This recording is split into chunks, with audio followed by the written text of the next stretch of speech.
Bonjour à tous, aujourd'hui je me lance dans l'analyse d'un géant, LVMH. Ça n'a pas été facile, on a finalement assez peu d'infos, même dans le DU. De plus, c'est un secteur particulier. Mais comme toujours, j'ai essayé de faire au mieux et j'espère que cette analyse vous plaira. Pas de conseils dans cette vidéo, juste mon avis. Certain wiring that's very useful. I am better! Ça m'excite! J'ai les tétons qui pointent! Oh! I'm talking about this.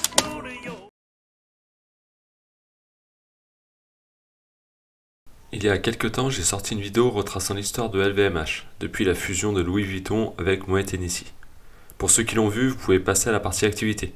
Il n'y aura rien de plus ici pour l'histoire. Pour les autres, je vous conseille d'écouter cette partie histoire, qui est très intéressante, même si elle est assez longue. Je tire mes infos du livre L'Ange Exterminateur de Héry Routier, sorti en 2003, et qui retrace la vie de Bernard Arnault, de sa naissance à sa prise de contrôle de LVMH, et le développement du groupe ensuite. Alors sortez les pop-corn, il y a plus d'intrigues de manigances que dans la plupart des films Netflix. Bernard Arnault naît le 5 mars 1949 à Roubaix, et vit à Croix, juste à côté. Il est le fils de Jean Arnault et de Marie-Joseph Savinel. Marie est la fille d'Étienne Savinel, patron d'une PME spécialisée dans la construction d'usines et d'entrepôts. Les Savinel font partie de la petite bourgeoisie. Ils restent ceux qui construisent des usines pour les autres. Et à l'époque, le rang social compte beaucoup. En 1950, Étienne Savinel nomme son gendre à la tête de l'entreprise. Mais celui-ci ne détient aucune part, et ne restera toujours que le gendre. Bernard Arnault fait sa scolarité dans le public. C'est un élève plutôt introverti et doué. À 10 ans, son grand-père Savinel, qui était un modèle pour lui, meurt. Suite à ça, il va vivre chez sa grand-mère qui habite la même rue que ses parents. Il dira que c'était pour lui tenir compagnie, étant seul maintenant, mais en réalité son père travaillant beaucoup et sa mère travaillant aussi, ce qui est rare pour l'époque dans ce milieu social, il n'est pas très proche de ses parents, surtout de sa mère. D'ailleurs, dans un livre Confidence, il ne citera sa mère qu'une fois. De son côté, sa grand-mère n'a Dieu que pour lui. Pour elle, il est le plus beau, le meilleur, et rien n'est trop beau pour lui. Mais d'un autre côté, elle lui transmet le goût du travail, en lui disant qu'il peut avoir tout ce qu'il veut dans la vie s'il travaille assez dur pour l'obtenir. Toujours bon élève, il rentre à Polytechnique, mais il devient un élève moyen, pas par manque de capacité, mais par manque d'envie. Il ne rêve pas, comme les autres élèves à l'époque, de devenir haut fonctionnaire et de gérer une entreprise publique, ou de finir dans un cabinet ministériel. En 1974, à 25 ans, il entre dans l'entreprise familiale, et lance une partie promotion immobilière, bien plus rentable que la construction que gère toujours son père. 2 ans après, l'entreprise vend sa partie construction, pour se concentrer sur la promotion immobilière. Et Bernard Arnault devient gérant à 50-50 avec son père. En 1980, il se lasse de l'immobilier, et cherche à se diversifier. Il fait l'acquisition du magazine Le Chasseur Français, en magouillant un peu avec Bernard Tapie à l'époque, et en le roulant même dans la farine. Quand François Mitterrand est élu en 1981, comme beaucoup de patrons français, il part aux États-Unis. Mais là-bas, ça ne se passe pas très bien. Il revient très vite en France. En 1984, c'est le début de l'affaire Boussac pour Bernard Arnault, le début de son empire, même si l'affaire Boussac en elle-même date plutôt de 1981. Boussac est un conglomérat d'entreprises essentiellement lié au textile. Mais dans les années 70, avec la mondialisation, le textile en France est devenu peu rentable. Après un premier redressement, l'entreprise est de nouveau dans le rouge. Et entre 1980 et 1984, c'est 1 milliard de francs de subventions et prêts divers par le gouvernement socialiste de l'époque qui sont engloutis pour sauver l'entreprise et ses 30 000 salariés. Et c'est là qu'intervient Bernard Arnault. Encore un petit à cette époque, il a su s'entourer des bonnes personnes et se propose pour reprendre l'entreprise. Il se fiche éperdument de la partie textile, ce qui l'intéresse vraiment c'est Dior, qui fait partie du groupe. Mais il n'est pas le seul à être intéressé, Bernard Tapie rentre dans la danse, et c'est là que commencent les manigances. L'homme de main de Tapie, en quelque sorte, qui devait mettre des bâtons dans les roues de Bernard Arnault, est arrêté, juste au moment de l'Assemblée Générale, où sera votée la levée de capital permettant à Bernard Arnault de prendre le contrôle de l'entreprise, et où cet homme devait l'en empêcher en évoquant certaines lois. Bernard Tapie a trouvé un adversaire coriace avec Bernard Arnault. À peine a-t-il pris le contrôle de Boussac que Bernard Arnault vend des usines, le tout subventionné par l'État. De plus, il le fait à des margoulins. Mais avec des élections en vue, les politiques ne sont pas trop regardants. En 1986, Bernard Arnault prend le contrôle de la société avec 51% des parts. Il la renommera Financière Agache, qui est encore aujourd'hui la holding qui détient les parts de Dior, qui détient elle-même LVMH. Pourquoi faire compliqué? Car ça permet pas mal de magouilles, dont Bernard Arnault a été très familier dans les années 80 et 90, comme pas mal de grands patrons de l'époque d'ailleurs. On verra ça plus loin. Mais Bernard Arnault est pas mal critiqué, traité de financier plutôt que d'industriel. On lui reproche de ne pas savoir créer, de seulement racheter. En 1987, il décide de lancer un jeune créateur, Christian Lacroix. Mais là encore, pas sans quelques magouilles. Il sera d'ailleurs condamné à verser 10 millions de francs à l'ancien patron de Lacroix. Au final, ce sera un échec, et la marque sera vendue en 2005. La même année, il rachète Céline. En 1988, il profite de l'élection présidentielle pour ne pas respecter sa promesse de garder ce qu'il reste des activités textiles, et finit de se désengager du secteur. Au même moment, en 1987, Moët Hennessy, qui possède les champagnes Moët et Chandon, Ruinart, les cognacs Hennessy, ainsi que les parfums Dior, et d'autres maisons encore, n'est détenu qu'à 22% par les familles historiques, pour 33% des droits de vote, après des ventes profitant de la hausse des cours de bourse. Bernard Arnault, souhaitant vraiment se lancer dans le luxe, commence à acquérir directement des actions. C'est alors que Louis Vuitton et Moët Hennessy décident de fusionner, pour donner LVMH, dont les familles détiendront 35% du capital et 50% des droits de vote, mais qui ne s'entendront pas du tout. Le destin se charge d'aider Bernard Arnault. En octobre 87, c'est le lundi noir, le krach boursier, et LVMH perd 40% de sa valeur, ce qui permet à Bernard Arnault d'accumuler des actions, grâce au cash venant de la cotation de certaines de ses activités, comme Conforama, qui était dans Boussac, ou même la holding au-dessus de la financière Agache, évidemment toujours en gardant une majorité du capital, pour garder le contrôle. C'est comme ça qu'il dilue sa participation à plusieurs niveaux pour lever de l'argent, tout en gardant le contrôle de toutes les entités. Mais ça ne suffira pas, et c'est bien la mésentente entre les dirigeants qui permettra à Bernard Arnault de monter au capital de LVMH. Le patron de Louis Vuitton, Racamier, s'allie avec Bernard Arnault pour prendre le contrôle de LVMH en créant une entreprise commune pour faire une OPA sur 30% du capital de LVMH. Mais Bernard Arnault, sur les conseils de ses banquiers, s'alliera finalement au PDG du groupe, Chevalier, et aux familles Moët et Hennessy, qui lui permettront d'acquérir des obligations convertibles en actions. Mais ce n'est pas tout. Le PDG, Chevalier, avait prévu une alliance avec Guinness, un brasseur britannique, pour un échange de capital, pour se protéger d'une OPA hostile. Mais Racamier ne voulait pas. Finalement, Guinness s'alliera à Bernard Arnault pour une prise de participation dans LVMH, une alliance largement à l'avantage de celui-ci. Racamier essaye de rallier Guinness dans son camp, mais c'est l'inverse qui se produira, avec une alliance de tous contre lui. À la fin juillet 88, Bernard Arnault contrôle indirectement 20% du capital, et même 28% avec les obligations convertibles. En septembre, Racamier essaye d'acheter des actions LVMH, mais Bernard Arnault sort l'artillerie lourde, et en achète encore 10%. Ce qui monte sa participation à 29,4%, sans les obligations convertibles. Et le tout en se faisant financer à 40% par Guinness, car elle fait ses achats avec la holding détenue conjointement, mais à 60% par Arnault. Encore une fois, Arnault a bien manœuvré, utilisant un certain levier, sans perdre le contrôle. Suite à ça, Arnault arrive à faire élire son père à la tête du conseil de surveillance du groupe. Mais Chevalier, sentant qu'il ne va pas faire de vieux os, décide de s'allier à Racamier pour tenter de vider LVMH de sa substance, en faisant racheter une majorité de Louis Vuitton d'un côté et de Moët Hennessy de l'autre aux familles respectives, pour laisser Arnault avec une coquille presque vide, puisqu'il lui laisserait tout de même les parfums Dior, Arnault détenant pour le moment Dior Couture seulement. Pour ce faire, Chevalier demande l'aide de Guinness, mais Arnault voit le coup venir et contre-attaque, en accumulant des titres LVMH et en menaçant Guinness, qui selon les accords passés, ne peut pas acquérir d'actions LVMH en dehors de la co-entreprise avec Arnault. Guinness se retire. Le cours de bourse ayant atteint des sommets, il empêche Racamier de faire l'opéra. Celui-ci décide de publier une annonce faisant état de résultats records pour le groupe, pour pousser à une suspension de la cotation de l'action, faisant passer les achats d'Arnault pour un délit d'initié. Mais ça ne fonctionne pas, et grâce à l'argent prêté par le Crédit Lyonnais, Arnault prend encore 7,5% du capital de LVMH. À ce moment-là, tout le monde comprend que c'est fini, et peu de temps après, Arnault, avec l'appui des familles Moët et Hennessy, est élu président du directoire, l'équivalent de PDG. Suite à ça, dans l'idée de protéger les petits porteurs, toute personne faisant acquisition de plus de 33% du capital d'une société sera obligée de faire une OPA sur 66% du capital. Mais ça ne s'appliquera qu'en France. Et François Pinault fera un coup similaire à Bernard Arnault sur Gucci, à celui que ce dernier a fait pour LVMH. Mais on en reparle plus loin. C'est bien beau tout ça, mais maintenant il faut rembourser tout l'argent que le Crédit Lyonnais lui a prêté pour ses opérations. Et c'est 7,7 milliards de francs qu'il doit rembourser à court terme. Où va-t-il trouver cet argent? Par un nouveau montage financier, évidemment.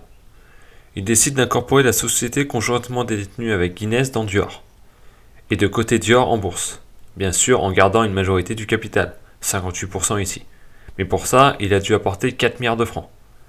2 milliards de la vente de Peau Douce, qui était dans le groupe Boussac, et 2 milliards qu'il trouvera en faisant une fusion pas bien nette de Bon Marché et Conforama, qui était elle aussi dans Boussac et qu'il avait coté en bourse pour lever de l'argent déjà. Peu de temps après, Racamier profite d'une déclaration de Mitterrand, où celui-ci tape sur LVMH, entre autres, pour attaquer Bernard Arnault dans la presse et pousser une simple enquête de routine sur un délit d'initié en affaires nationales. Arnault ne le supportant pas, il essaie de le faire virer du directoire de Louis Vuitton, que Racamier préside encore. Mais au lieu d'attendre l'Assemblée Générale, il passe par voie de justice. Et en plus de se donner une mauvaise image, il perdra un temps énorme. A partir de là, c'est coup bas sur coup bas des deux côtés. Arnault sera innocenté pour l'affaire de délit d'initié, mais Racamier l'attaque pour les obligations convertibles, qui n'ont pas été émises de manière régulière, et qui, si elles sont annulées, feraient perdre le contrôle de LVMH à Arnault. De son côté, Arnault l'attaque pour une suspicion de fraude avec une filiale en Asie. Dans la presse, ça s'attaque sans vergogne. L'équipe d'Arnault essaye de lier Racamier à Jean-Marie Le Pen, puis ressort des boutiques de Louis Vuitton avec des pancartes interdites aux juifs datant de l'occupation. En face, ça invente des liaisons à Bernard Arnault avec à peu près toutes les femmes du milieu. Finalement, la justice tranche en faveur d'Arnault et n'annule pas les obligations, tout en reconnaissant qu'il y a eu des problèmes sur l'émission. Les magistrats ont subi des pressions politiques, certains ne voulant pas voir un géant français fragilisé.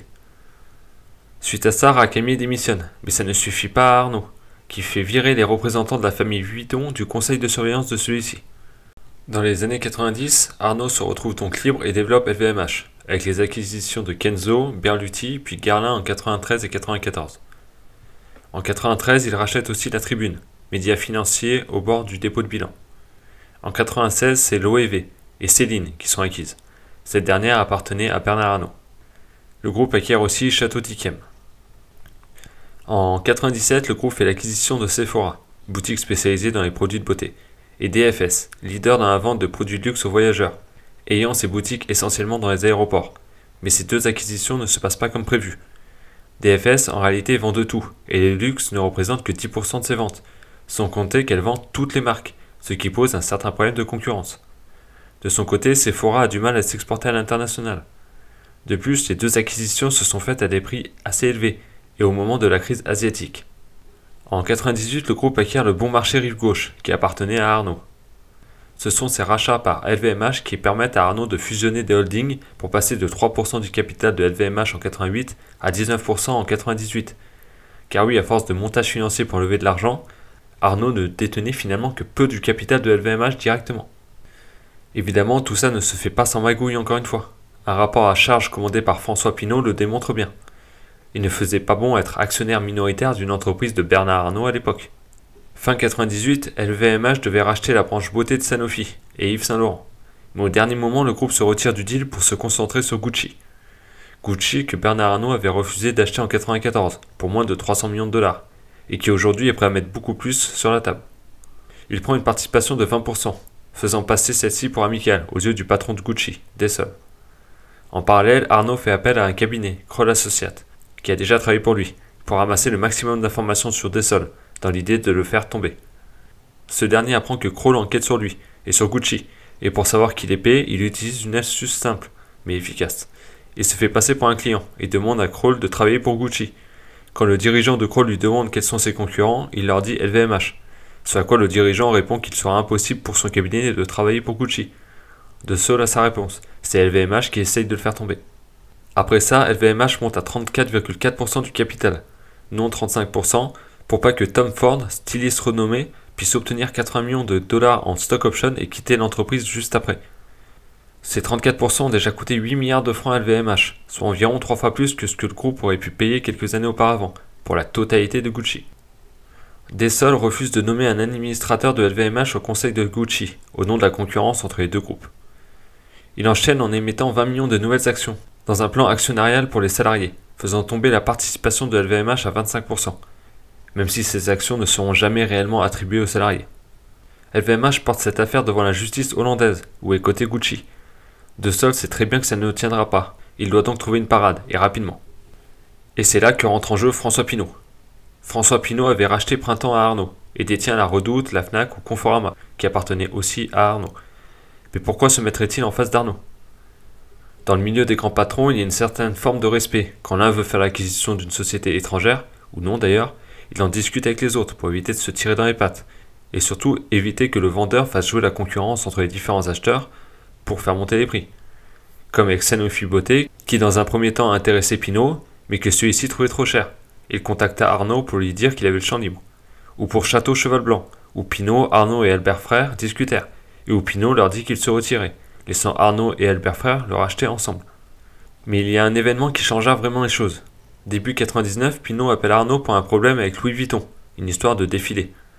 Arnaud le prend de haut en lui disant que ce n'est pas lui qui gère ce genre de choses, rabaissant Pinault, qui lui s'occupe de ce genre de choses dans son groupe, en sachant qu'évidemment Arnaud a son mot à dire, ce problème mettant à mal les relations avec le groupe Pinault. Mais Arnaud fait mine d'être au-dessus de ça, et ce manque de respect évident ne plaira pas à Pinault, qui n'apprécie déjà pas qu'Arnaud, contrairement à lui, ne partage aucune info et ne lui rende jamais l'appareil quand il s'agit d'acquisition. Mais ce n'est pas Pinault qui s'est invité à la fête, ce sont les banquiers de Gucci qui sont venus le chercher pour lui proposer Gucci sur un plateau. Pinault fera même d'une pierre deux coups. Au même moment, il rachète la partie beauté de Sanofi, avec entre autres Yves Saint Laurent, que Arnaud avait lâché pour se concentrer sur Gucci. Il contacte le PDG, qui est aussi son ami, pour lui proposer ce rachat, aux mêmes conditions que celles proposées à Arnaud, en lui disant qu'il n'aura qu'à changer le nom sur les documents. Le tout devant être fait pour le lendemain, date de l'annonce de sa prise de participation dans Gucci. Évidemment, c'est un peu plus compliqué que de simplement changer les noms. Le lendemain, après avoir travaillé toute la nuit, le banquier qui gère cette opération arrive avec tous les documents pour signer. Et une fois fait, dit à Pinault que Gucci pourrait aussi être intéressant pour lui. Quelques minutes après, il apprendra que Pinault est monté au capital de Gucci, à hauteur de 40%, après une levée de capital. Pinault se servira de Saint Laurent pour payer une partie de cette montée au capital. Ce jour-là, c'est le 19 mars 1999. Arnaud a réuni 450 des principaux cadres du groupe pour annoncer le rachat de Gucci. S'étant mis d'accord, il le pense avec Tessol.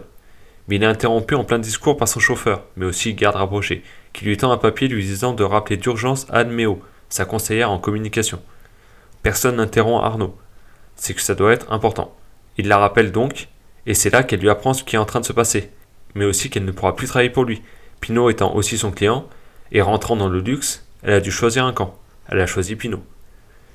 Arnaud raccroche, remonte sur scène et annonce « Je viens d'apprendre une grande nouvelle, la Redoute se lance dans le luxe », avant de quitter la scène devant un auditoire interloqué. Dans les jours qui suivent, Arnaud contre-attaque et propose une OPA sur la totalité de Gucci.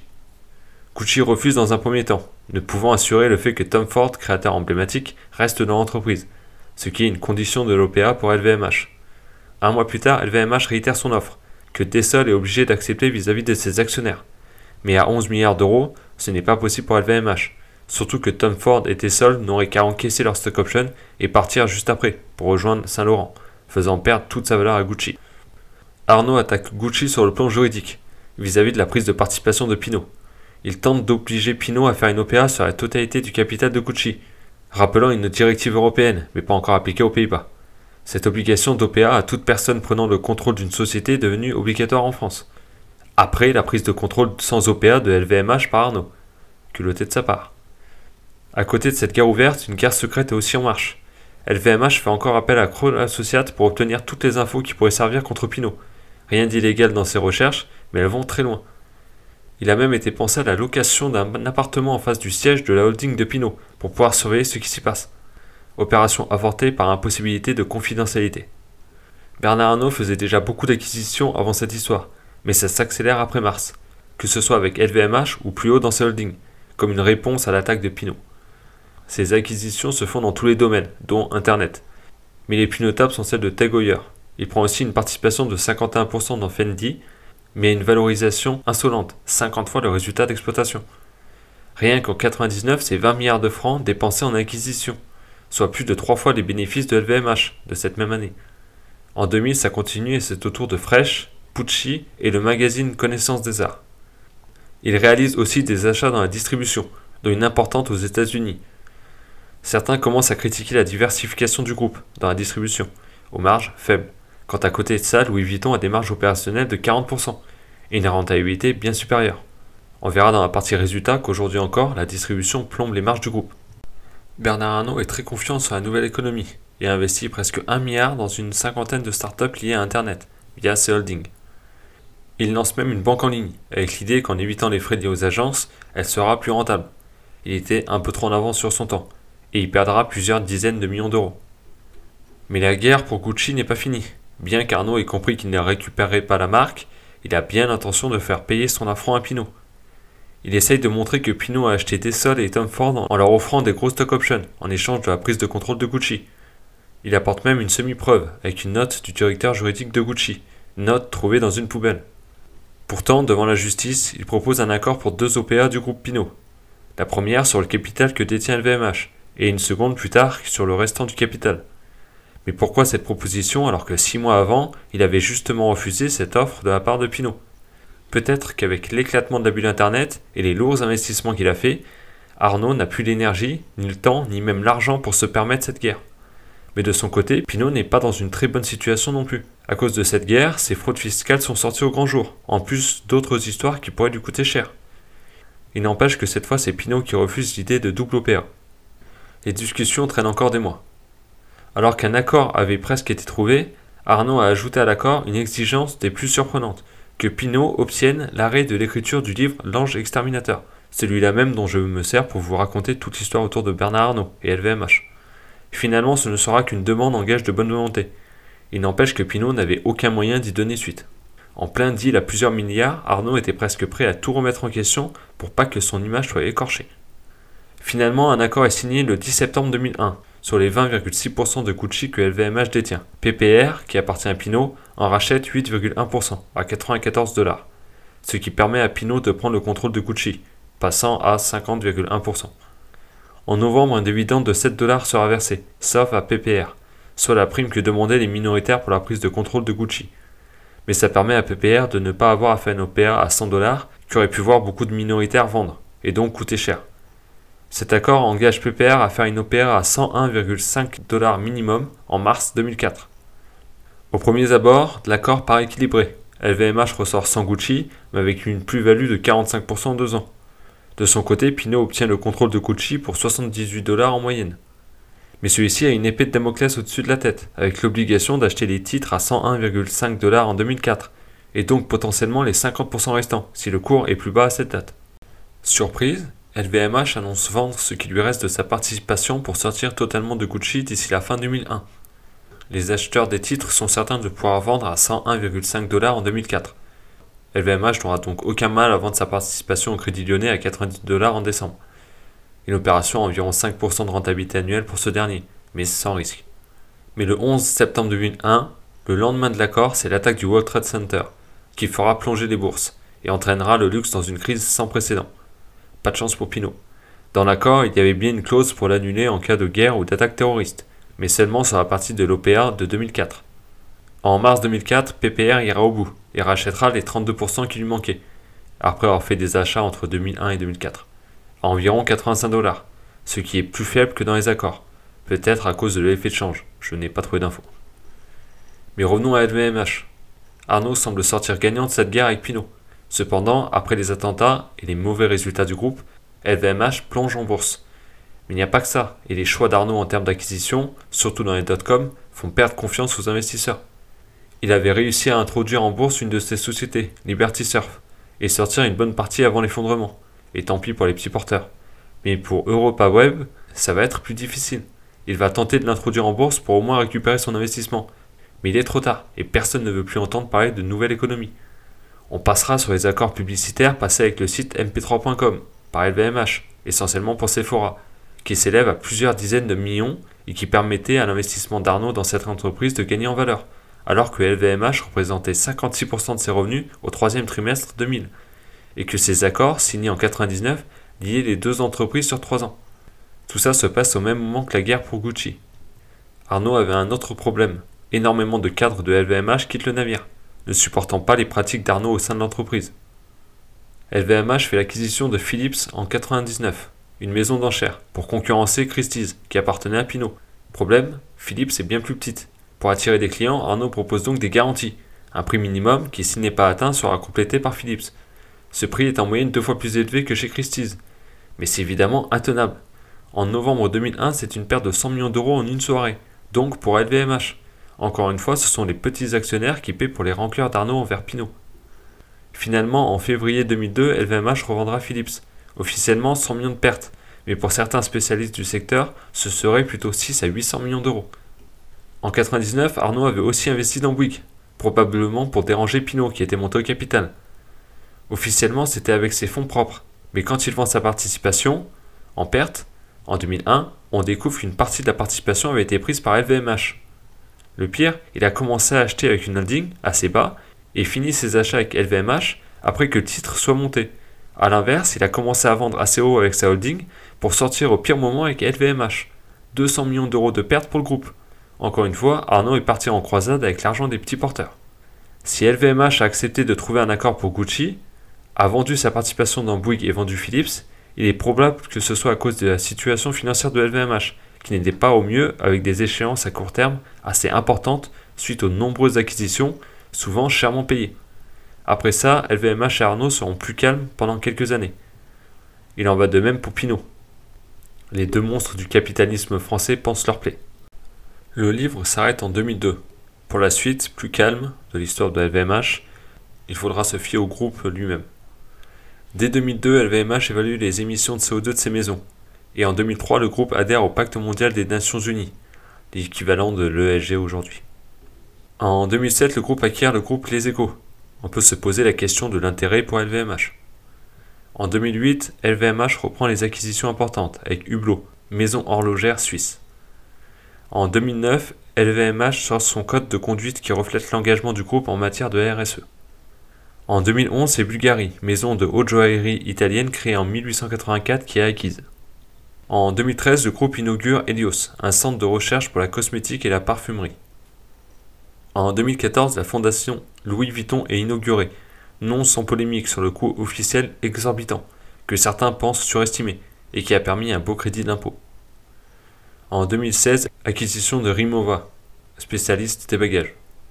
En 2019, acquisition de Belmont, qui détient des hôtels de luxe entre autres. En 2021, acquisition de Tiffany, géant de la joaillerie créé en 1837. L'histoire de LVMH est loin d'être un long fleuve tranquille, comme vous avez pu le constater.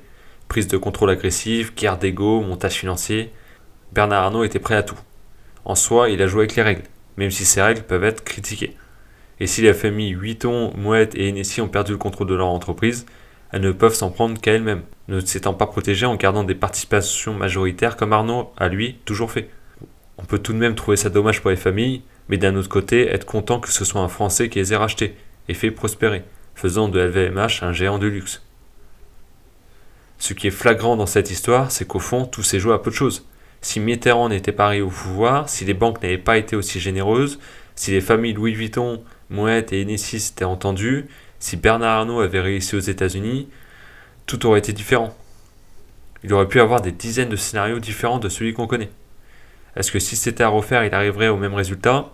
Probablement pas, tellement il y a eu d'éléments favorables tout au long de son parcours. Mais peu importe, à la fin, le petit-fils d'un patron de PME est devenu l'un des hommes les plus riches, à la tête d'un empire du luxe qui fait rayonner le savoir-faire français et européen à travers le monde.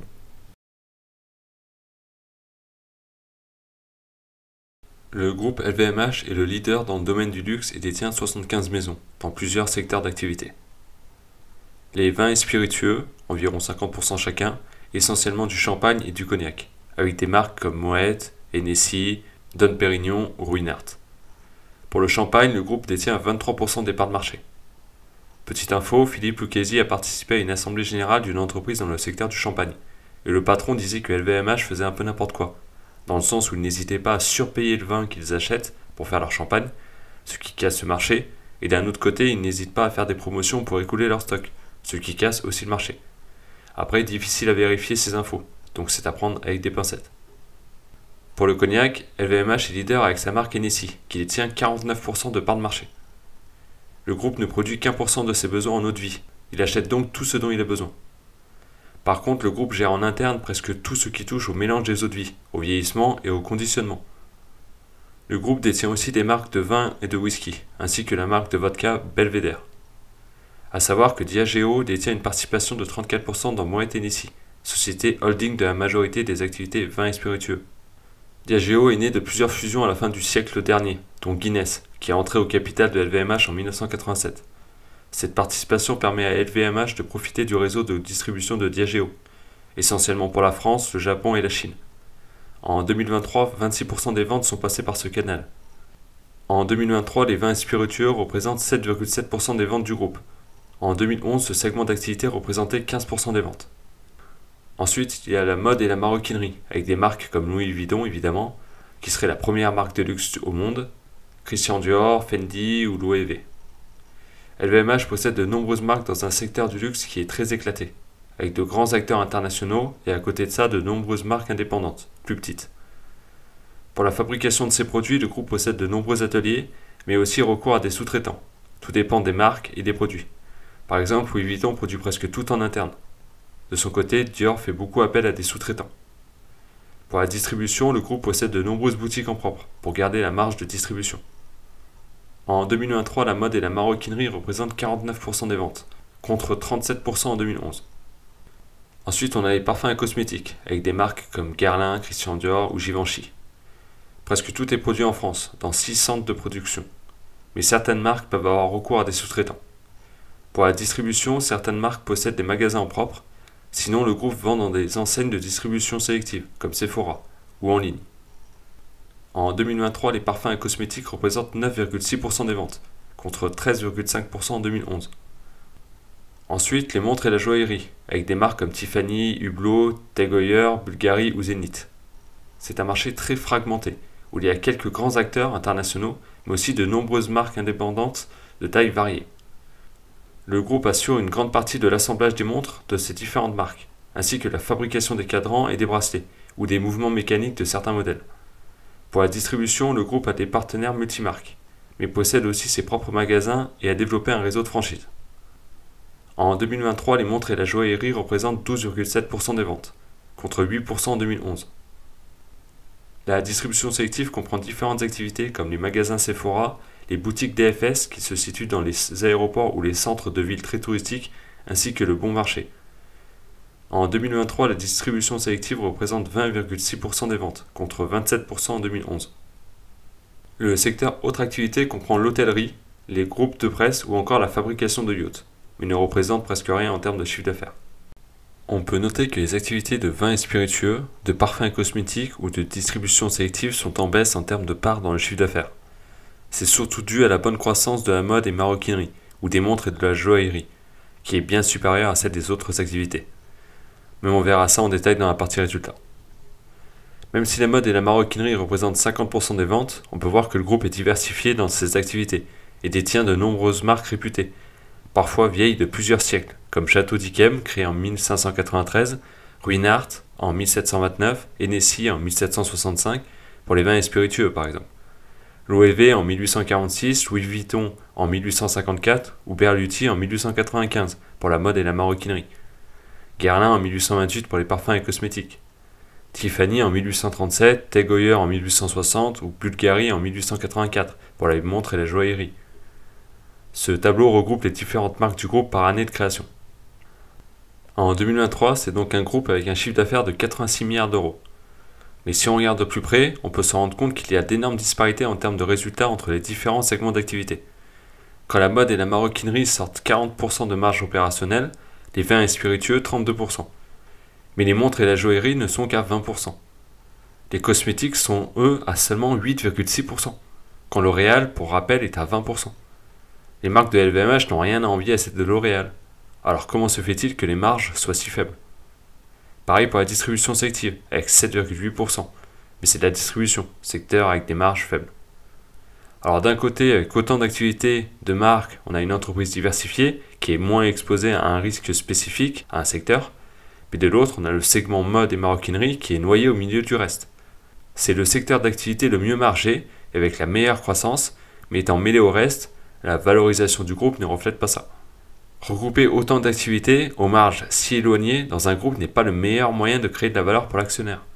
Volkswagen l'a compris en faisant un split d'une partie de Porsche, permettant de valoriser correctement une bonne entreprise qui était jusque-là noyée au milieu d'un groupe moyennement rentable. Aujourd'hui, Porsche seul vaut presque autant que Volkswagen qui détient toujours 75% de Porsche. Mais surtout, maintenant, quelqu'un qui veut investir dans Porsche, mais ne veut pas s'exposer au reste du groupe Volkswagen, peut le faire. Pour LVMH, évidemment, ce serait tout de même différent. Le marché ne la massacre pas non plus, en la payant 20 à 25 fois les bénéfices. Mais la mode seule pourrait se payer 35 fois les bénéfices, je pense. Le reste du groupe se paierait probablement 15-20 fois. Et au moins on pourrait choisir dans quelles activités on veut investir. Personnellement, la distribution ne m'intéresse pas. Les parfums et cosmétiques non plus, vu les marges. Mais un groupe avec la mode, la joaillerie et les vins et spiritueux, qui aurait donc des marges supérieures et une bonne croissance, ça m'intéresserait. Je disais juste avant que si la mode était seule, elle se payerait facilement 35 fois les bénéfices. Mais même en y ajoutant la joaillerie et les spiritueux, qui ont des marges un cran en dessous, je pense que le marché accepterait de payer plus de 30 fois les bénéfices. Pour se donner une idée, en 2023, ça donnerait un chiffre d'affaires de 59,7 milliards contre 86 milliards et une marge opérationnelle de 34,8% contre 26,5%. Pour un bénéfice très approximatif, car il y a des participations minoritaires, de 13,9 milliards contre 15,2 milliards, soit une marge nette de 23% contre 17,6%. En baissant le chiffre d'affaires de 30%, le bénéfice ne baisse que de 8,5%. Il y a même des chances que si LVMH venait à céder la distribution sélective et la parfumerie, elle soit valorisée plus cher qu'actuellement. Évidemment, c'est ce qui serait le plus intéressant pour nous, actionnaires, mais pas forcément pour Bernard Arnault, qui lui veut avoir un groupe le plus gros et le plus puissant possible. Pas maximiser la valeur créée pour les petits porteurs. Certains me diront que c'est mieux d'avoir un groupe plus diversifié. Oui, mais diversifier avec des activités qui ne rapportent rien, ça n'a aucun intérêt. C'est comme avoir du Apple, du Hermès, du Microsoft en portefeuille et acheter du Renault pour diversifier. Et on verra qu'en plus, ces deux activités font encore pire que les autres pendant une crise.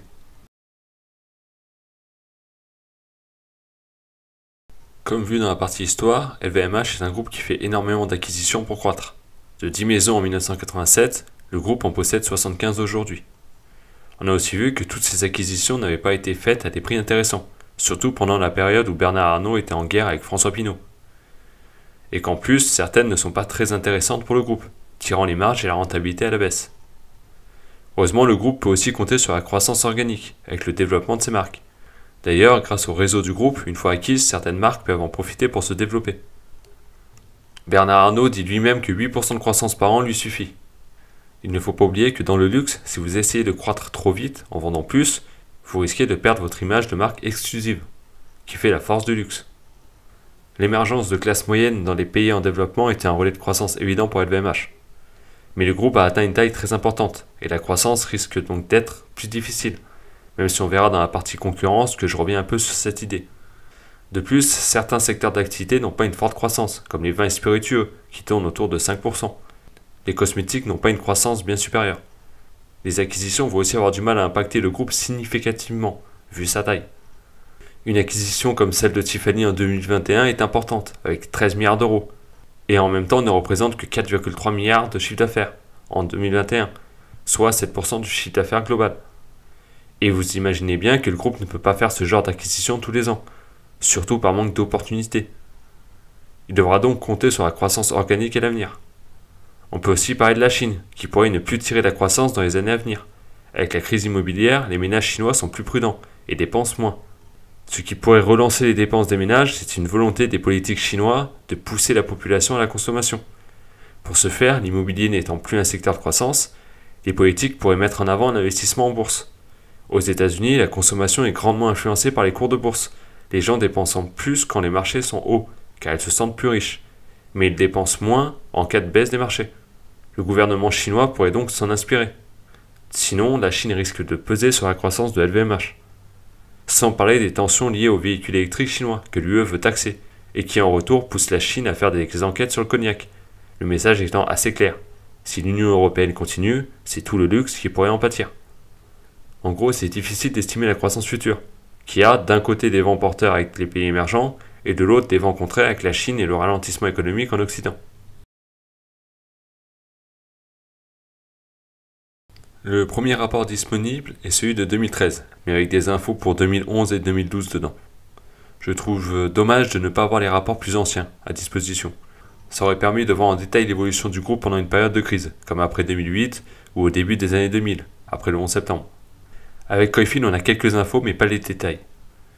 Est-ce volontaire de la part du groupe de justement ne pas les laisser à disposition? Peut-être. On va regarder les résultats 2023 et historiques. Ensuite, on regardera en détail l'évolution de chaque segment d'activité depuis 2011. En 2023, on a donc un chiffre d'affaires de 86 milliards, réalisé aux 3/4 dans les boutiques du groupe. Je vous mets la répartition géographique du chiffre d'affaires depuis 2011. C'est assez stable dans l'ensemble, même si l'Asie, après un ralentissement au profit des États-Unis, a repris la première place. Le Japon est ultra stable avec 7% du chiffre d'affaires. La France et l'Europe ont baissé ces dernières années. Les autres marchés, dont les pays émergents, restent stables, mais probablement dû à la forte croissance en Asie et aux États-Unis, qui restent de gros consommateurs de luxe. Mais revenons aux résultats. La marge brute est de 69%. Historiquement, c'était plutôt 65%, en augmentation depuis 2018. Ça montre une hausse des prix. 35% de charges commerciales, c'était identique en 2011. Ça prend en compte tout ce qui touche à la promotion des marques pour 12%, donc un tiers, le reste étant lié au réseau de distribution. Les vendeurs en boutique ainsi que l'aménagement de celles-ci sont donc compris dans cette partie-là. Ensuite, 6,5% de charges administratives. On était plutôt vers les 8% en 2011. Elles ne suivent pas la croissance du groupe, un bon point. Ensuite, on a donc le résultat opérationnel courant, 22 802 millions, soit 26,4%. On peut voir qu'historiquement, au moment de la prise de contrôle par Bernard Arnault, le groupe avait une marge opérationnelle de 28%. Mais les acquisitions ont fait baisser cette marge jusqu'à 16% à la fin des années 90, début 2000. Ensuite, elle est remontée vers 20%, avant d'atteindre 26%. On en reparle plus loin. Ensuite, le résultat financier, le groupe étant peu endetté et pas bien important. Et enfin, le résultat net. Mais attention, Diageo possédant une partie de Moët Hennessy, LVMH met tout le chiffre d'affaires, mais doit enlever la part des bénéfices revenant à Diageo, la part des minoritaires. C'est comme ça qu'on atteint un bénéfice de 15 174 millions et une marge nette de 17,6%. Pareil que pour la marge opérationnelle, on voit qu'à l'arrivée de Bernard Arnault, la marge nette était autour de 16%. Elle a fortement chuté ensuite, avant de revenir vers 12%. Et ce, malgré un taux d'imposition plus faible que dans les années 90. Il a fallu attendre le Covid pour la voir revenir au niveau de 90.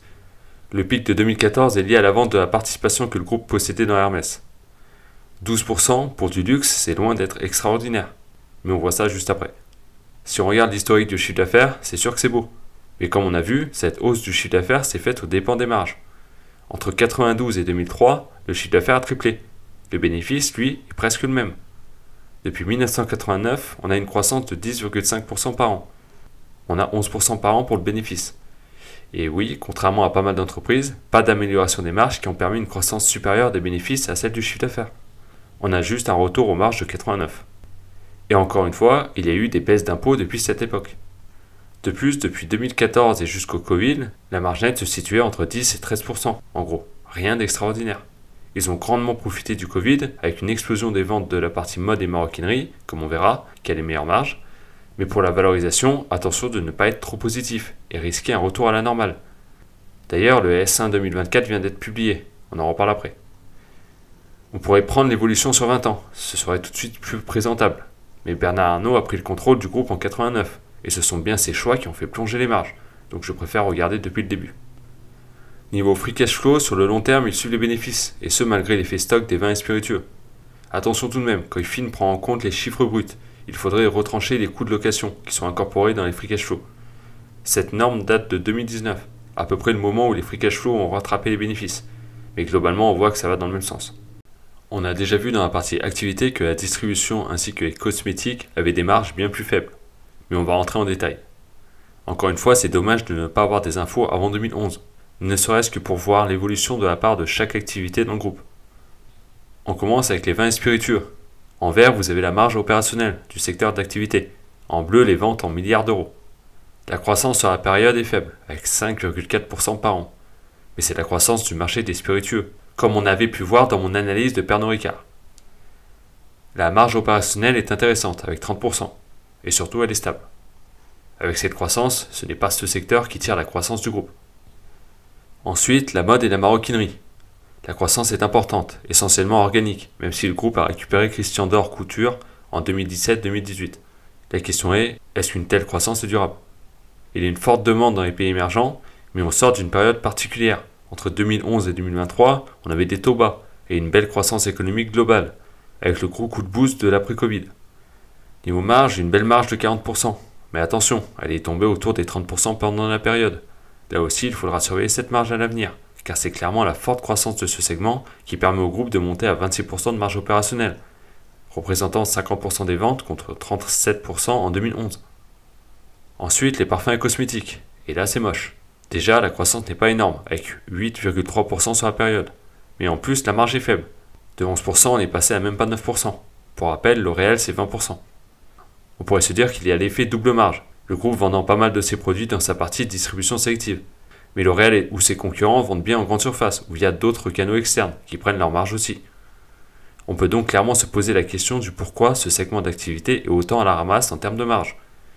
On avait vu dans la partie concurrence de L'Oréal que LVMH était la pire entreprise du secteur en termes de marge, parmi les plus importantes. J'ai du mal à comprendre. Ensuite, on a les montres et la joaillerie. Très forte croissance sur la période grâce au boom des ventes pendant le Covid, mais surtout à l'acquisition de Tiffany en 2021. Acquisition à 12,5 milliards net de trésorerie, 16 fois les bits de 2021. Chiffre d'affaires de 4,3 milliards en 2021, pour une marge opérationnelle de 18%, ce qui permet à ce segment d'activité de presque doubler. On peut voir que la marge est passée de 13% à 20% depuis 2011, une belle évolution aussi. Je ne suis pas certain qu'une telle croissance soit tenable, de grosses acquisitions comme celle de Tiffany étant difficiles à réaliser par manque de cible surtout, même si le segment de la haute joaillerie est très porteur. Ensuite, la distribution sélective. La croissance est correcte, mais les marges sont ridicules. Bernard Arnault a acquis Sephora, DFS et un autre réseau de distribution à la fin des années 90. Et c'est ça qui a plombé les marges du groupe. Si le groupe arrive à augmenter ses marges ces dernières années, c'est en partie parce que ce segment d'activité n'a pas une croissance aussi importante que la mode, ce qui a permis de passer sa part du chiffre d'affaires de 27% en 2011 à 21% en 2023. Mais il y a quand même quelque chose qui me gêne. On n'a pas les infos séparées entre Sephora et DFS. Et on verra dans la partie bilan que DFS a encore perdu de l'argent en 2023. Peut-être que Sephora est très rentable, mais que c'est DFS qui plombe cette partie. Le problème, c'est qu'on n'a pas d'infos plus poussées. Encore une fois, on voit que c'est la forte croissance de la mode et maroquinerie vis-à-vis des autres activités, surtout les cosmétiques et la distribution sélective, qui permet une amélioration globale des marges du groupe. Comme je le disais dans la partie activité, un groupe sans ces deux activités serait probablement mieux valorisé, car en voyant l'historique des marges, on comprend pourquoi LVMH se paye 20 à 25 fois les bénéfices, quand Hermès est historiquement plutôt autour de 40 fois ces 10 dernières années. La marge opérationnelle de Hermès suit celle de la mode chez LVMH, sans parler du fait qu'en 2020, ce sont les deux activités qui ont vu leur marge le plus se contracter. La volonté de faire du chiffre d'affaires à tout prix n'est clairement pas quelque chose qui me plaît chez LVMH. Regardons les résultats du S1 2024.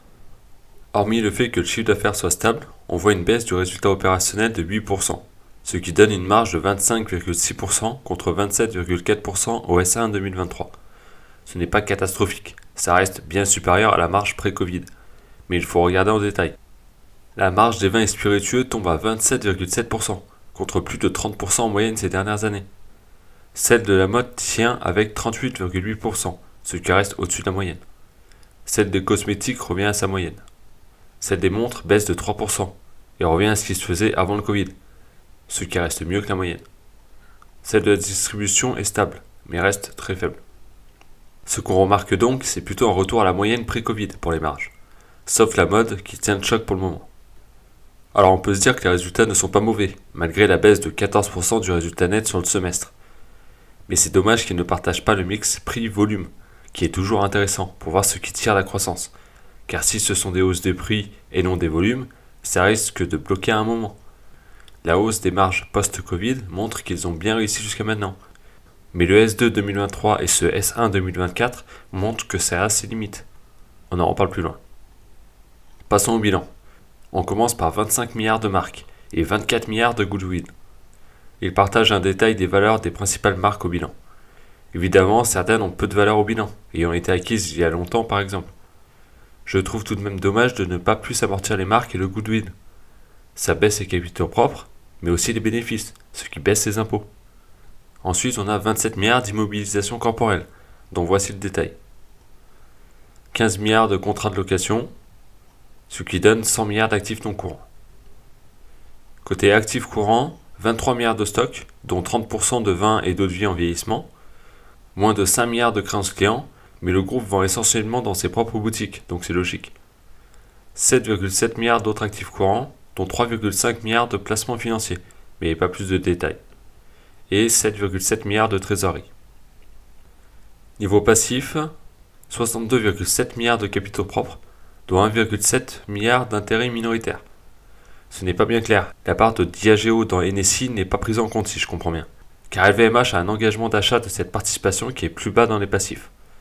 Par contre, DFS est détenu à 39% par Mary Shah Group. Ça permet de savoir que DFS a perdu de l'argent en 2023, la part du résultat net revenant à Mary Shah étant de moins 38 millions. C'est ce que je disais plus haut, peut-être que les marges de Sephora sont plombées par DFS dans cette partie de distribution sélective. 11 milliards de dettes à long terme, essentiellement dues à l'acquisition de Tiffany. Voici un détail des obligations. Beaucoup ont été émises en 2020 à des taux ridicules. Dommage qu'il n'ait pas pris des échéances plus longues. En 2023, le groupe en a émis de nouvelles pour faire tourner. Et il y a 11 milliards de lignes de crédit non tirées. Niveau notation, c'est bon. AA3 chez Moody's et AA- chez Standard & Poor's, mais en dessous de L'Oréal, qui est en AA1 et AA. Ensuite, on a 14 milliards de dettes locatives. Attention à la dette nette qui sera faussée par la dette locative sur Zone Bourse par exemple. Différents passifs pour 11 milliards et 12 milliards d'engagements d'achat. Ces 12 milliards représentent essentiellement la participation de Diageo dans Moët Hennessy. Le groupe peut décider d'activer l'option d'achat à tout moment, avec un préavis de 6 mois. Ça doit représenter environ 20 fois les bénéfices, mais on n'a pas le détail. Le mieux pour le groupe serait donc d'attendre une mauvaise année. Par exemple, au SA1, cet engagement est tombé à 9 milliards contre 12 milliards, suite à la baisse des résultats des vins et spiritueux. Mais LVMH travaille avec Diageo sur la distribution d'une partie de ces alcools. Ce ne serait pas bien intelligent de se les mettre à dos de cette manière. Ensuite, 11 milliards de dettes à moins d'un an. Ils en ont déjà fait tourner une partie au premier semestre. Ensuite, différents passifs, dont 9 milliards de dettes fournisseurs. Comme on peut voir, si on amortit les marques et le goodwill, on a des capitaux propres assez faibles. Pas que le groupe soit particulièrement endetté, il a juste peu d'actifs. Logique dans son secteur d'activité. Ils nous mettent un tableau des résultats par activité avec les actifs de chaque activité. On pourrait calculer une sorte de ROCE par activité, mais ce n'est pas évident, surtout qu'il y a pas mal d'actifs et de passifs qui ne sont dans aucune activité. Alors on va prendre le ROCE global, et il est autour de 15%. Ça dépend de la manière dont on le calcule. Il serait évidemment bien plus élevé si le groupe amortissait les marques et le goodwill. C'est pour ça que c'est un ratio intéressant, mais il ne fait pas tout, car il dépend beaucoup de la politique de l'entreprise vis-à-vis de l'amortissement de ses acquisitions. La répartition du capital est la suivante. La famille Arnault détient 7% du capital et des droits de vote de LVMH directement, ainsi que 97,5% de Christian Dior SE, qui leur permet de contrôler 41,6% du capital et 57% des droits de vote, ce qui donne un total de 48,6% du capital et 64% des droits de vote. Il y a donc 50% du capital détenu par des institutionnels ou des particuliers, mais la famille Arnault a le contrôle total de l'entreprise.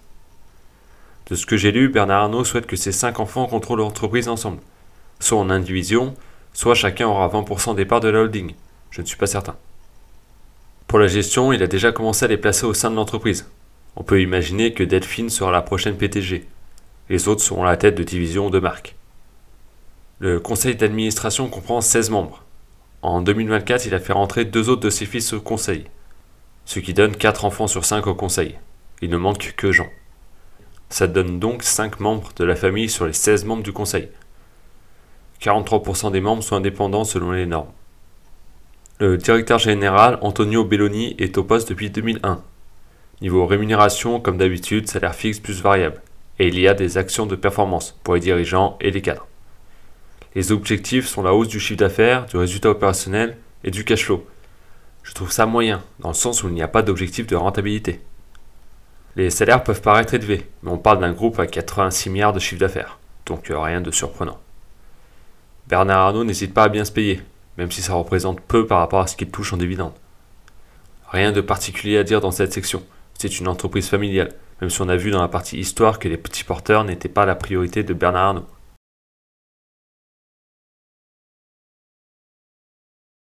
Pas de partie RSE. LVMH est pire que les autres sur ce point. Leur partie RSE est imbuvable. Puis tout le monde s'en fout de toute manière.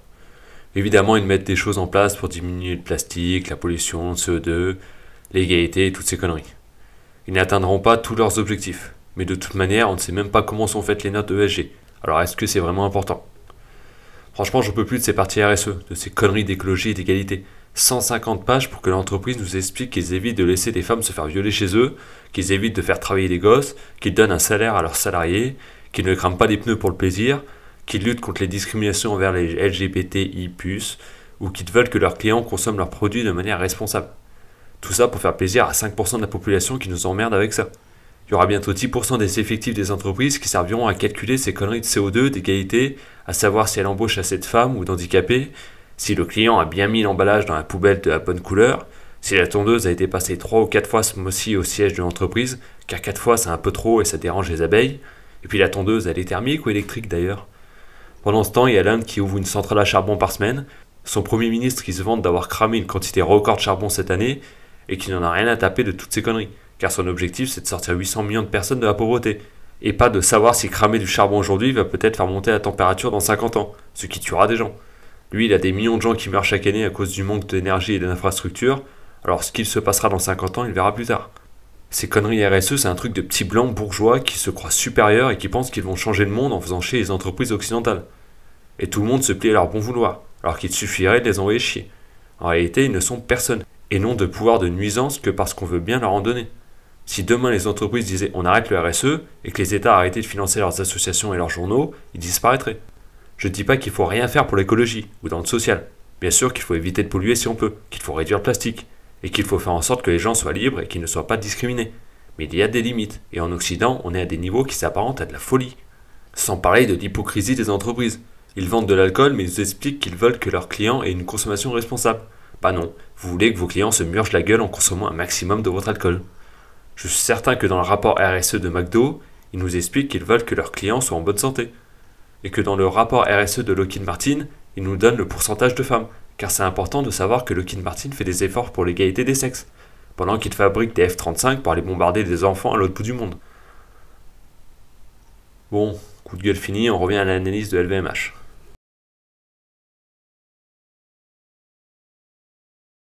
Je vous mets le tableau des risques. Il n'y en a pas beaucoup, donc on va tous les regarder. Ils sont répartis en 3 catégories. Les risques liés aux opérations ou à l'activité, les risques liés à l'environnement externe et les risques financiers. Le premier risque lié à l'activité est le risque lié au produit ou à une communication inadaptée à l'image des marques. Le groupe doit donc faire attention à la qualité des produits et que ceux-ci correspondent à l'image de la marque.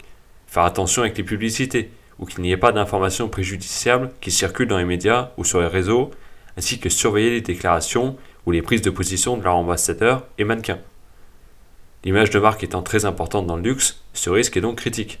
On a un bon exemple avec Gucci qui, pour séduire une population plus jeune, a changé son style et qui aujourd'hui fait machine arrière. À voir s'ils y arrivent. Le risque suivant est le risque lié à la gestion des talents et à la disparition des compétences stratégiques. Le groupe doit faire en sorte de garder ses salariés qualifiés et d'attirer les talents de demain dans certains métiers d'excellence liés à ces activités. Le risque suivant est le risque lié à l'accès aux matières premières et à leur prix. Le groupe a besoin de certaines matières premières rares. Il doit donc sécuriser ses approvisionnements, à court terme avec des contrats, mais aussi à long terme en mettant en place l'internalisation de certaines productions, ou la traçabilité de ses approvisionnements. Le dernier risque de cette catégorie est le risque de cybersécurité. Le premier risque externe est le risque de contrefaçon et de distribution parallèle. Le groupe vendant des produits avec une forte désirabilité, il y a forcément un risque de contrefaçon. Le risque suivant est le risque de conformité et de réglementation. Comme tout secteur d'activité, parfois les lois ou la réglementation changent. Le groupe doit donc veiller à les appliquer. Le risque suivant est le risque lié à l'environnement sanitaire, politique et économique. Le groupe étant international, il y a forcément des risques politiques ou économiques. On peut le voir ces derniers temps avec le cognac en Chine, qui n'est qu'une réponse à la volonté de l'UE de taxer les voitures électriques chinoises. Ou la guerre en Ukraine, qui a obligé le groupe à vendre ses activités en Russie. Le risque suivant est le risque de changement climatique. On en revient un peu au risque sur les matières premières. Le dernier risque de cette catégorie est le risque d'interruption d'activité. Si le groupe a un problème dans une usine, pendant le transport de ses produits, ce genre de choses. Les 3 risques financiers sont le risque de change, le groupe achetant des matières premières dans le monde entier et vendant ses produits dans le monde entier aussi. Au S1, la chute du yen japonais a fait mal par exemple. Mais parfois c'est dans l'autre sens, comme en 2022 quand l'euro a chuté. Le risque lié à la liquidité et au taux d'intérêt et le risque lié à la politique fiscale.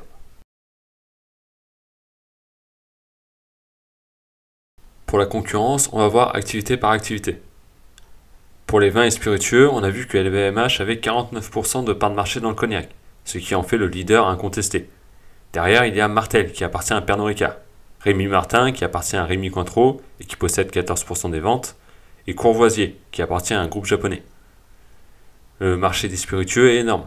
Pernod ou Diageo ne pèsent que 5% du marché malgré leur taille. LVMH est un nain sorti du cognac.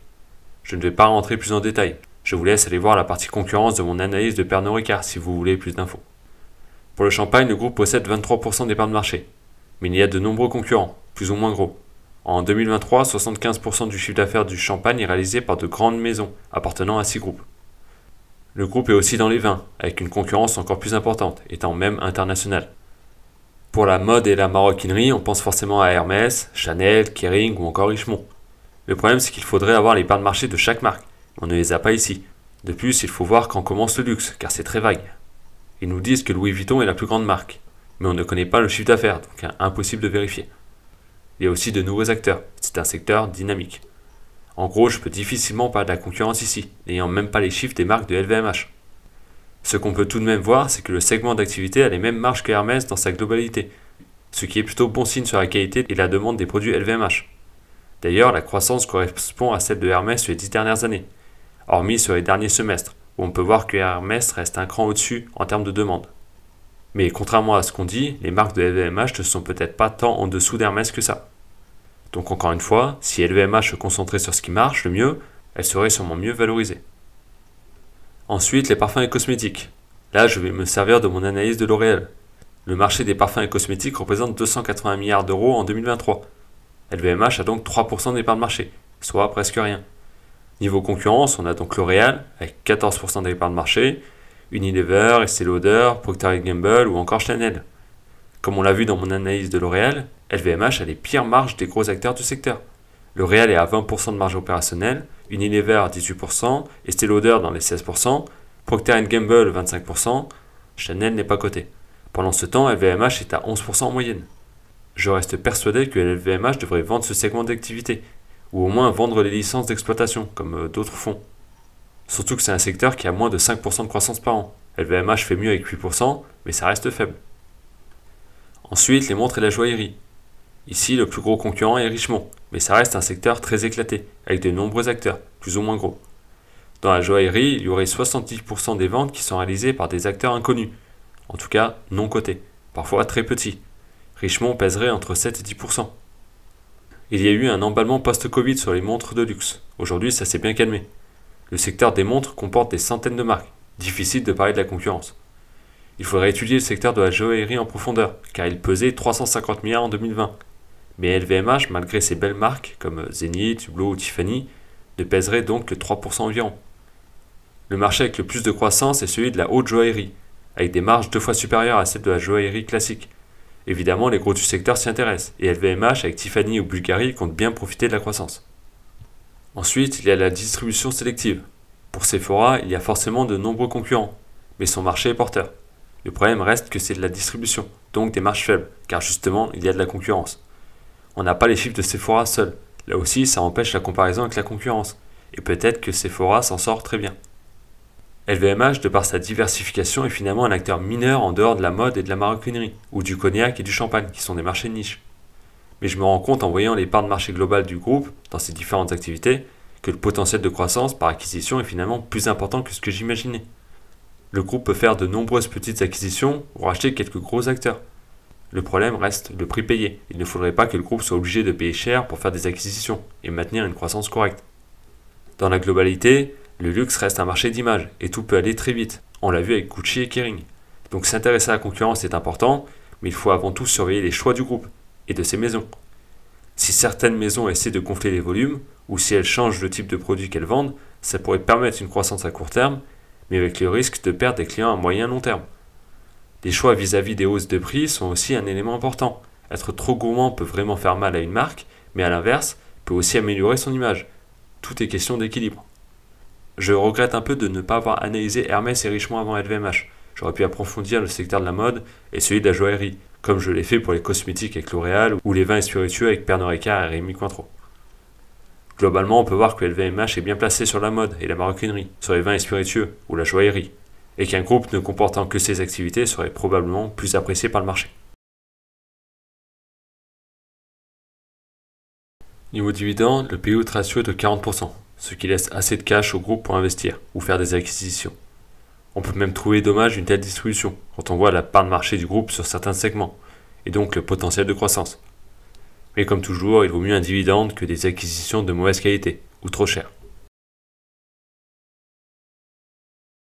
C'est compliqué d'avoir des infos sur le cours de bourse. Chaque site prend des références différentes. Si je me fie à Investing, on a 11,4% par an depuis 89, année de la prise de contrôle du groupe par Bernard Arnault, ce qui correspond à peu près à la croissance des bénéfices, et ça ne prend pas en compte le dividende. Mais attention, c'est toujours difficile d'avoir des données aussi lointaines, c'est donc à prendre avec des pincettes, même si ça paraît logique. Bernard Arnault n'ayant jamais payé ses acquisitions en actions, il me semble, à long terme, à valorisation constante, le prix de l'action suit les bénéfices. Et ça, c'est toujours bon de le rappeler. Vous ne ferez pas 10% par an en payant une action à son juste prix, si elle a 7% de croissance par an.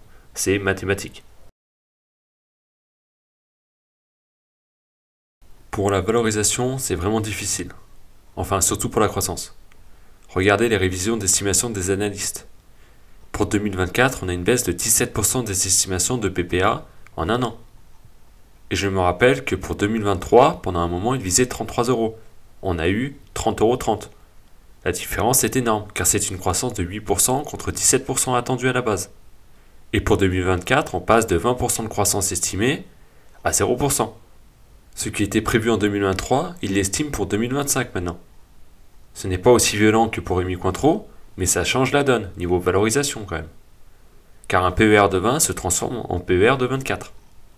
Pour ma part, je prendrai 30 € de bénéfices par action pour 2024 comme base.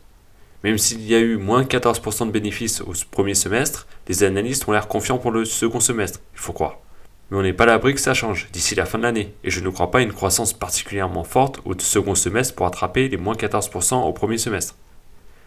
Je pourrais donc même prendre moins, mais je vais déjà prendre un PER de 20, alors je ne vais pas être trop conservateur sur le bénéfice par action. Donc 20 fois 30 €, ça donne 600 € pour 2024. Pourquoi je prends 20 fois les bénéfices alors qu'elle se paye plutôt 25 fois ces dernières années?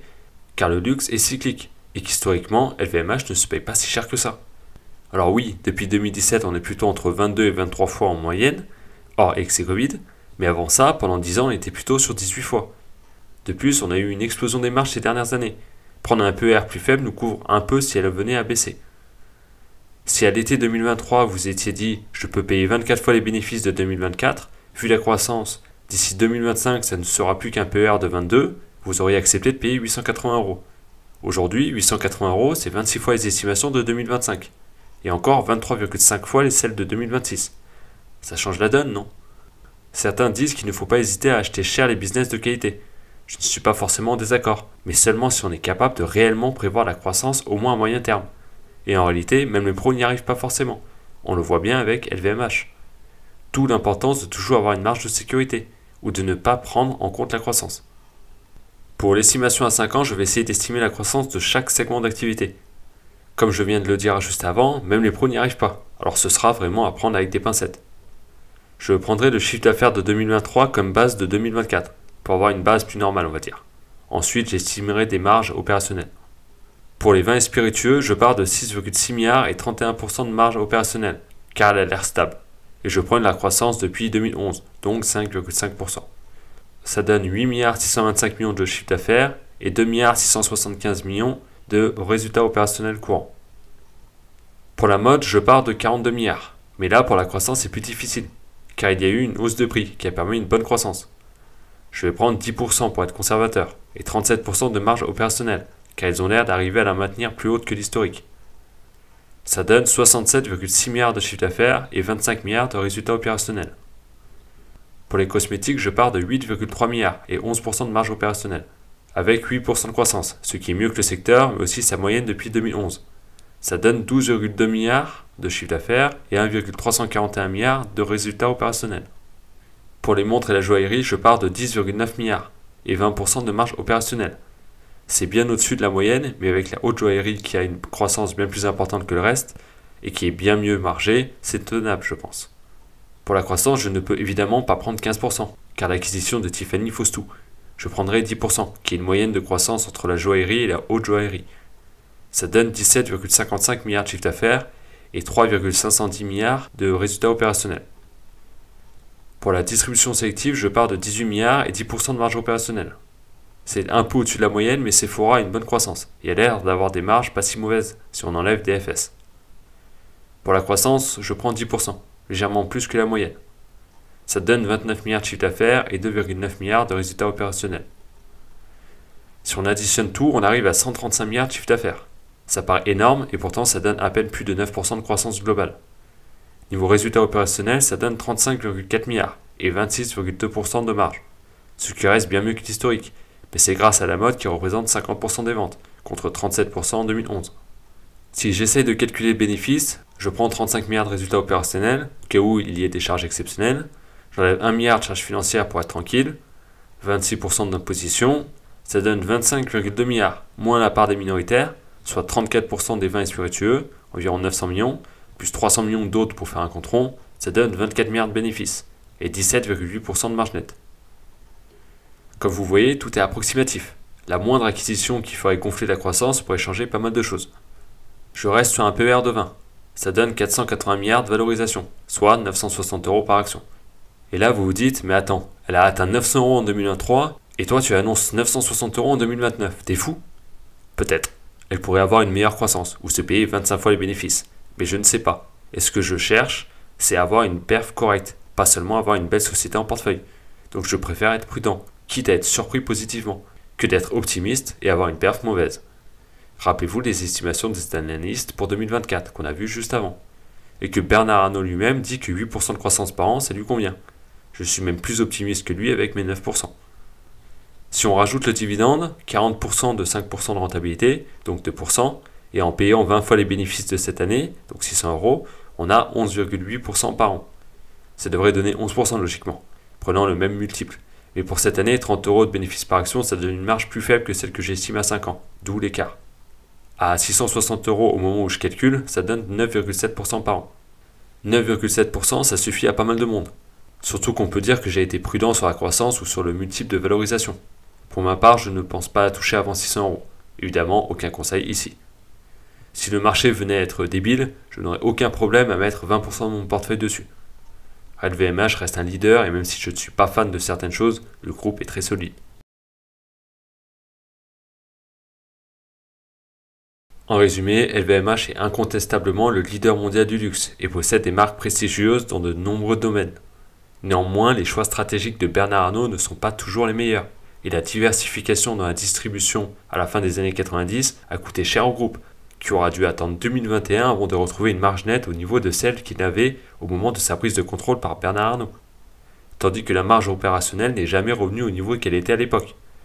Ça a permis de la croissance, qui aurait été forcément plus faible sans ces activités, mais avec un retour sur investissement bien plus faible que s'il était resté dans le luxe pur.